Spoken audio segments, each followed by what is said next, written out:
The end of the Han Dynasty and the Three Kingdoms era that followed were a troubled 100-year-long chaotic civil war in China. During this period, the country ended up divided into three battling states: Wei in the north, Shu in the southwest, and Wu in the southeast. The state of Wei was established by a man whose legacy still shines today. That person was Cao Cao. Cao Cao was born around 155 AD in the Han Dynasty that preceded the division, a period considered by many as the golden age of imperial China. He was the adoptive grandson of Cao Teng, a eunuch that the Huan Emperor was quite fond of.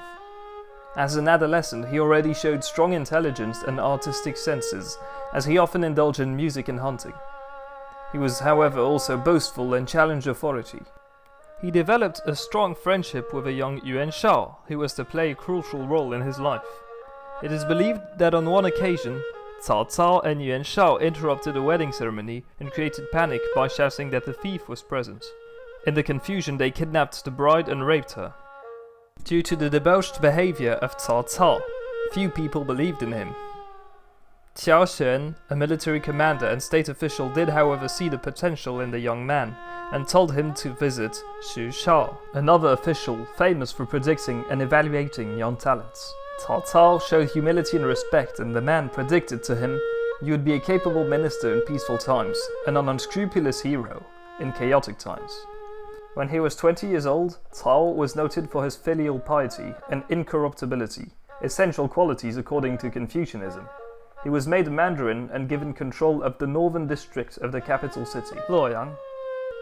His administration was extremely strict, and any person caught in the streets after curfew was flogged, regardless of their rank. When this treatment was applied to Jian Shuo, the favorite eunuch of the Ling Emperor, Cao Cao was moved to another district far away from the capital. In 184, as the peasant Yellow Turban Rebellion broke out, Cao Cao was recalled and given command of cavalry as one of the 8 colonels of the new army of the Western Garden. Yuan Shao was also one of the colonels. The cavalry force never actually saw action and was disbanded a year after, in 185. Warlords across the country therefore resorted to end the rebellion themselves in the provinces that they controlled. After the death of the Ling Emperor in 189, Yuan Shao and He Jin, the late emperor's brother-in-law and commander of the imperial army, plotted to neutralize the eunuchs and held power while the new Emperor Shao was still a child. They called upon Dong Zhuo, a seasoned general, to lead an army into the capital and take control. He Jin was assassinated by the eunuchs, and in response, Yuan Shao and his cousin Yuan Shu stormed the palace and massacred the eunuchs. Dong Zhuo later successfully took control and instated the puppet Emperor Xian after deposing Emperor Shao. Cao Cao was offered a new post as commander of cavalry by Dong Zhuo, who reinforced his power and ended up controlling the court. But he refused and returned to his hometown. As a result, he was outlawed by the general. Dong Zhuo removed many institutions of the Han Dynasty, weakening it. As a result of his tyrannical rule, the Guangdong Coalition, a great army formed by regional governors, was assembled against him. Cao Cao joined the force with a new army he had raised to fight the Yellow Turban Revolt, but the coalition was unable to defeat Dong Zhuo and was disbanded. Dong Zhuo was however assassinated in 182 by his own ministers. Meanwhile, Cao Cao successfully administered several regions and crushed Yellow Turban rebels in his fiefs. By now it was clear that the Han Dynasty could not prevail, as Dong Zhuo's rule had vastly weakened it. True power was now held by warlords across the country. The Emperor Xian was however still in place, and while Yuan Shao, who had become a powerful warlord, was indecisive about whether to depose him or not, Cao Cao took the opportunity and pledged allegiance to the young emperor. He escorted him into his territory, establishing there a new capital in the city of Xuchang. He therefore held total influence in the imperial court. Cao Cao had imperial decrees written, forcing the lesser warlords to submit to imperial rule, and subsequently to him. One of the warlords, Zhang Xiu, surrendered his territory of Wancheng in 197. Cao Cao took Zhang Xiu's widowed aunt as a concubine, which enraged the warlord, who rebelled and launched a surprise attack. Cao Cao was totally unprepared, and to give him enough time to escape, Cao's personal bodyguard, Dian Wei, defended the front gates of the encampment they were staying at, and later died on the spot fighting an entire army. Cao Ang, his eldest son, offered his horse, as Cao's steed had been killed by arrows. Cao Ang therefore could not escape and died as well, a fate shared by Cao Anmin, his nephew. Cao Cao and Jiang Xiu fought a few more battles, but Jiang eventually surrendered. The same year, Yuan Shao's cousin Yuan Shu rebelled and declared himself Son of Heaven in an act of rebellion against the Han court. Cao Cao therefore mobilized his army and promptly defeated him. Yuan Shu died of illness as he tried to flee to join his cousin. Cao Cao and Yuan Shao gradually eliminated more and more warlords, annexing their territories. They ended up owning large portions of China. In the year 199, Liu Bei, an ambitious warlord, rebelled against Cao, who had no choice but to mobilize his army to subdue him. Yuan Shao took the opportunity and made his move to attack Cao Cao. On the first battle, he protested that his son was ill to avoid fighting himself. Cao Cao's forces, led by Yu Jin, easily defeated the Yuan Shao troops, who retreated. Yuan Shao later attacked again with 110,000 men near Guandu city. Many skirmishes took place. Cao Cao had been able to defeat Liu Bei and had mobilized some of his army back. Yuan Shao was however advancing and laid siege at Guandu, hoping to eventually march all the way to the capital and take control of the court. Cao Cao eventually broke the siege and defeated his opponent's army. Yuan Shao retreated and he was never able to threaten Cao again. He died of illness 2 years later. Two of his sons initially fought each other to inherit power, and Cao moved north to fight the Yuan clan.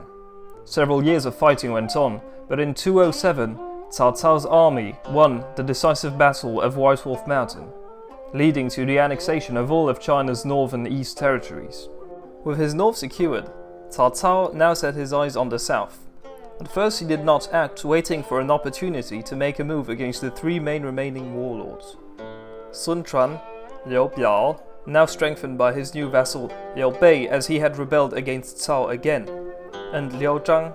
In 208, Cao Cao started a southern campaign to capture the Jing province, controlled by Liu Biao. The warlord was however dying of illness. Liu Qi and Liu Cong, his sons, who had each inherited portions of the Liu clan territory, started fighting each other. Liu Cong found himself in a crossfire between his brother Liu Qi's domain and the approaching Cao army. He decided to surrender to Cao Cao, who therefore was at a huge advantage, as he had taken control of most of Jing province. Liu Bei was in his zone of influence and attempted to flee further south. In October 208, 5,000 elite cavalrymen led by Cao Cao caught up with the retreating Liu Bei at the Battle of Changban. Liu Bei suffered a great defeat, but was able to escape again. By now, Cao Cao controlled most of China.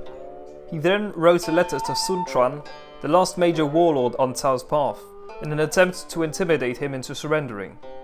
Sun Quan's army numbered no more than 30,000 men, while Cao claimed to have more than 800,000 soldiers, although it is believed he really had 230,000 troops.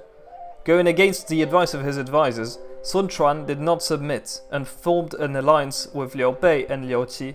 Cao Cao and his men then marched east to engage in the future Battle of the Red Cliffs. His army did however face two huge disadvantages. Disease was spreading in the ranks, and many men came from defeated warlords' armies and therefore had questionable loyalty. Sun Quan's coalition numbered 50,000 loyal and trained men. The battle took place near the Yangtze River, which also led to naval warfare. The two forces first clashed during winter 208. The exhausted Cao army was unable to defend against the initial skirmish and had to withdraw. Cao's fleet was chained up in the Yangtze River to station it there. In a cunning idea, one of Sun Quan's general, Huang Gai, sent a fake surrender letter to the fleet, and then sent ships to join it. When the ships were reaching Cao's fleet, they were set ablaze and then easily spread fire across all the boats, destroying a huge portion of the fleet. After that event, Zhou Yu, another one of Sun Quan's general who had initially served under his late brother Sun Ce, launched an attack on Cao Cao's army. In complete panic and disarray, Cao ordered a general retreat, but heavy rain had rendered the road muddy, and many soldiers drowned in the mud. The strategic mistakes Cao had made were a turning point for his campaign. He gradually retreated to northern China, and although he had managed to maintain control in the north parts of the province of Jing, Cao had lost most of southern China. In 211, the situation had stabilized in the south. However, warlords from the north rebelled against the Han imperial court. Indeed, Ma Chao and Han Sui had formed coalitions of warlords. Cao therefore sent one of his generals, Cao Ren, to pacify the area. The coalition was utterly crushed. In 213, Cao was promoted to the title of Duke of Wei and given the 9 bestowments, a set of rewards that emperors would give to officials having accomplished great actions. He was actually the second person in history to receive these. They consisted, inter alia, of horses and a wagon, armed imperial bodyguards, arms, bows and arrows, and other gifts. Most importantly, he was offered a dominion over 10 cities, an area known as Wei. Although a few other battles took place, power had more or less stabilized. Cao Cao in the north, Liu Bei in the southwest, and Sun Quan in the southeast consolidated their powers, leading to the formation of a power triangle in China. On the 15th of March 220, Cao Cao died in the city of Luoyang. In his will he wrote that as the country was still unstable, no soldiers should leave their post to attend his funeral. Cao Cao was buried in the city of Ye, next to Ximen Bao's tomb, a philosopher and scientist from the Warring State period. Cao Pi, the second son of Cao Cao, would later see the Xian emperor abdicate in favor of him, ending the Han dynasty once and for all. The state of Wei therefore replaced it. In 221, Liu Bei declared himself emperor too, establishing the state of Shu. Sun Quan remained an official vassal of Cao Pi until 229, when he officially declared himself emperor of Wu. Thus, with the death of Cao Cao, the 3-kingdom period had started. Thanks for watching my video. If you enjoyed it, please like it and subscribe to the channel. And if you have any questions relating to the topic, feel free to ask them in the comment section below.